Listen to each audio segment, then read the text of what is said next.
Welcome back to the deep dive. You know, we love to go deep, and today we're doing something a little different. Different good, I hope. Definitely. We're taking a peek at the syllabus for a Yale course called Disruptive Technologies and Responsible Innovation. Oh, wow. Sneaking into Yale now, are we? Only virtually, Yeah. but yeah, it's like we're auditing an Ivy League class, and getting that insider knowledge. I love it. So what's the syllabus all about? What are we diving into? Well, it's about understanding those innovations that are really shaking things up, like how they go from ideas to things that are impacting our everyday lives. And the course looks at this from all angles, not just the tech itself, but, business, society, the whole picture. Sounds fascinating. And I bet there's a ton we can learn from this, even if we're not, tech geniuses or anything. Exactly. That's what I thought, too. So we're going to break down the key themes from the syllabus. And they have 4 case studies on some pretty fascinating technologies: microchips, GPS CRISPR, and generative AI. Oh, wow. That's a wide range. Okay, so before we get into those specifics, let's start with the basics. What even makes an innovation disruptive? What's the difference between just a new gadget and something that's truly disruptive? Yeah, good point. And the syllabus actually points to an article in the Harvard Business Review that defines disruptive innovation as a process where a new technology creates a whole new market and often replaces older tech. Okay, so it's not just about being new, it's about fundamentally changing how we do things. Right. It's like the classic example is, smartphones. They didn't just add a few features to cell phones. They completely revolutionized how we communicate, how we access information, even how we live our lives. And think about all the industries that were disrupted by smartphones, landlines, cameras, even map makers. Yeah, that's a great example. Yeah. And speaking of disruption, this course argues that technology is no longer confined to Silicon Valley. The syllabus even says that companies like Amazon, Netflix, Morgan Stanley, and Pfizer are fundamentally tech-driven. Wait, really? Pfizer? I mean, Yeah. they're a pharmaceutical company, right? Not a tech company. True. But think about it. Drug discovery relies heavily on data analysis and AI these days. And distributing medicine globally takes sophisticated logistics networks, all powered by technology. Pfizer and other companies like them are using AI, blockchain, and cloud computing to stay competitive. Okay, I see your point. So no matter what field you're in, understanding these tech trends is crucial for understanding the modern business world. Absolutely. Now let's dive into those 4 tech case studies, starting with microchips. They really are the tiny brains powering so much of our world. And the syllabus uses a book called The Idea Factory to trace the history and impact of this invention.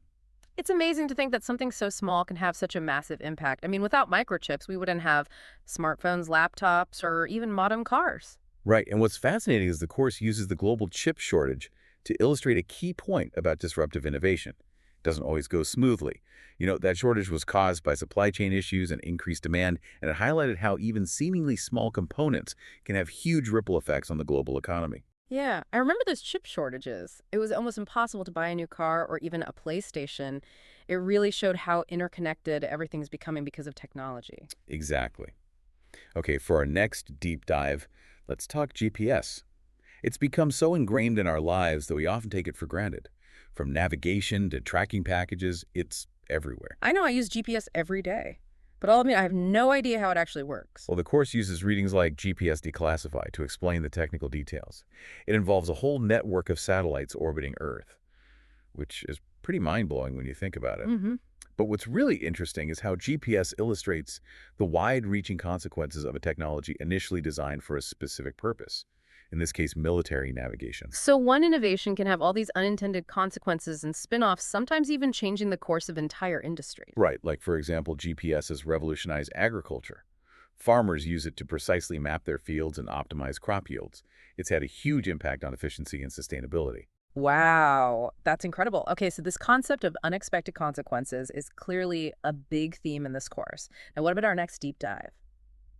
CRISPR. Ah, yes, gene editing. This one is a bit more intense. Gene editing. It sounds like science fiction. Is that even a reality yet? Oh yeah, it is. Think of CRISPR, like tiny molecular scissors that can cut and paste DNA sequences. It allows scientists to target and modify specific genes with incredible precision. And the syllabus uses Walter Isaacson's book, The Codebreaker, to unpack the science, the potential of CRISPR. Okay, that is pretty mind-blowing. But I have to ask, doesn't messing with our genes raise some serious ethical questions? It absolutely does. While the potential benefits of gene editing are enormous, Yeah. things like curing diseases that were previously thought to be incurable, The course also acknowledges the potential risks and encourages a thoughtful discussion about responsible innovation. After all, these are powerful tools, and we need to be careful about how we use them. Right. With great power comes great responsibility. We need to consider both the positive and potential negative consequences of these technologies. Okay, so what's the fourth and final deep dive? Generative AI, I bet. You got it. Generative AI is all over the news these days, and for good reason. It's a game changer. Yeah, everyone's talking about ChatGPT these days. Is that what we're talking about here? Exactly. ChatGPT is a prime example of generative AI. It's AI that can create new content, not just analyze data, but actually write text, compose music, even generate code. And the syllabus dives into how this technology works and its potential benefits like personalized medicine and AI-powered assistance. I've also heard about some potential downsides, though, like AI taking over our jobs or even spreading misinformation. Does the course address those concerns? Absolutely. The syllabus acknowledges these potential risks, things like job displacement and algorithmic bias. And it encourages students to think critically about how we can mitigate those risks while still reaping the benefits of AI. In fact, one of the recommended readings is a book called AI for Social Good, which explores these very issues in depth. You know, what's really cool about this Yale course, it's not just about, passively learning about these technologies. It actually challenges students to become disruptors themselves. Oh, that's interesting. How do they do that? The final project is all about creating your own case study on a disruptive technology. Okay. And the syllabus outlines a clear framework for how to do it. It starts with setting the context. Okay, so what's the big picture? Right. Imagine you're choosing a tech you're passionate about. Okay. You'd first need to explain, what problem is this technology trying to solve? Why does it matter?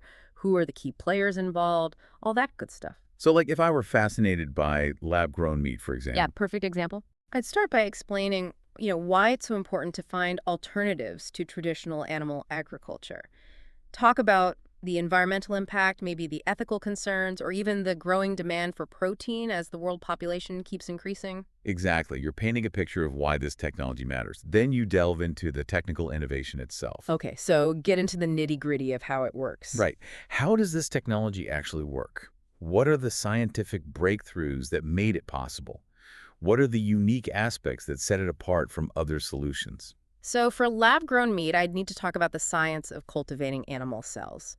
Maybe even touch on the challenges of replicating the texture and taste of real meat. Exactly. It's about going beyond the surface and really understanding the nuts and bolts. But it's not just about the tech itself.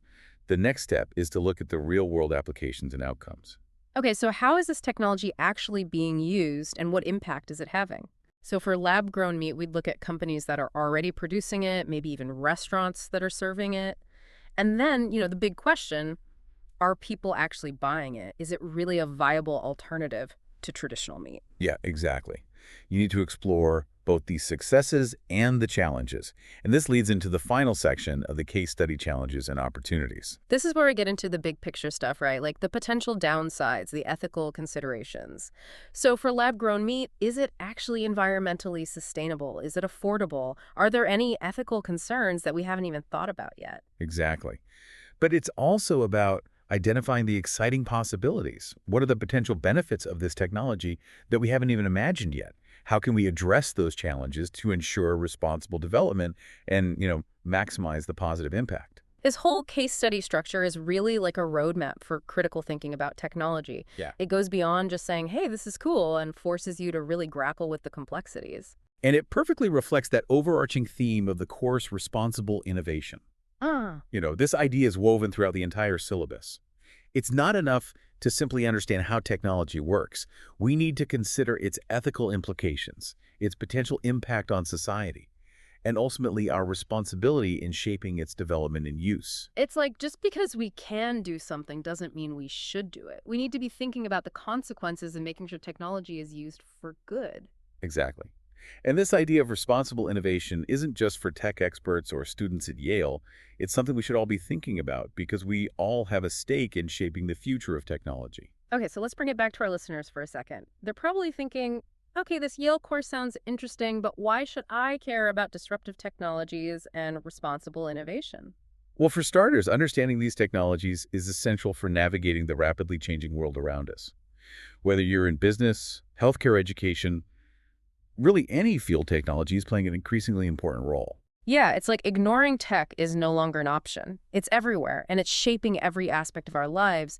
But beyond just, keeping up with the latest trends, understanding these technologies also empowers you to participate in the conversations that are shaping our future. Right. It allows you to advocate for ethical considerations, push for solutions that benefit everyone, and even contribute to the innovation process yourself. It's like recognizing that technology isn't some neutral force out there. It's shaped by the choices we make as individuals and as a society, and those choices have consequences. This Yale course really drives that point home. We all have a responsibility to make sure technology is used for good. I completely agree. Now, before we move on to our final thoughts on this deep dive, I want to highlight one more thing from the syllabus that stood out to me. Oh, I am all ears. The course doesn't just rely on, traditional readings and lectures. It also gives students access to online tools like ChatGPT so they can actually experiment with these technologies. Oh, that's so cool. So it's not just reading about AI, but actually getting your hands dirty and seeing how it works firsthand. Exactly. I bet that makes the learning process a lot more engaging. It does. And it reinforces another important theme, adaptability. The world of technology is constantly evolving, so it's not enough to just learn about existing technologies. Yeah. We also need to develop the skills and the mindset to embrace new innovations as they emerge. It's like always staying curious and being open to new possibilities. That's what this whole deep dive's about, right? Couldn't have said it better myself. Yeah. All right. So are you ready to wrap things up and leave our listeners with some final food for thought? Absolutely. Let's bring it all home. So we've really gone deep on this Yale syllabus, haven't we? From microchips to gene editing, we've explored some truly amazing technologies. It's mind-blowing how fast things are changing, right? But you know what really struck me about this course? Hmm. It's that understanding disruptive tech isn't just for the engineers and the coders out Yeah, there. that's for all of us. Exactly. Whether you're in business, healthcare, education, really any field, these innovations are going to impact you in some way. Yeah, no one can afford to ignore tech anymore. It's woven into the fabric of our lives. But I think what this Yale course really highlights is that we can't just be passive observers. We have to actively shape the future of tech. Absolutely. And that brings us back to that idea of responsible innovation. It's not just about what we can do, it's about what we should do. And that leads to a really thought-provoking question that the syllabus poses.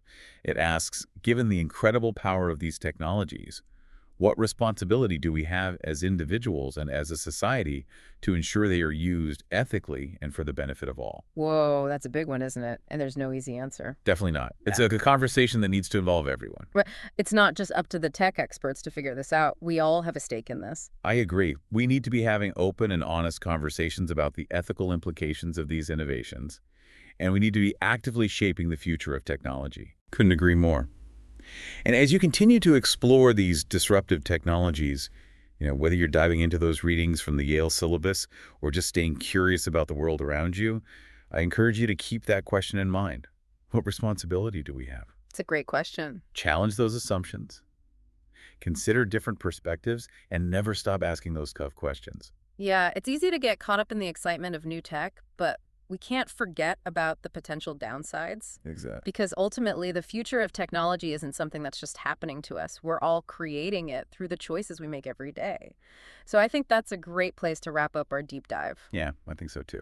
If you're interested in learning more about any of the technologies we talked about today, be sure to check out the show notes for links to those readings we mentioned from the Yale syllabus. They're really fascinating. Definitely worth a read.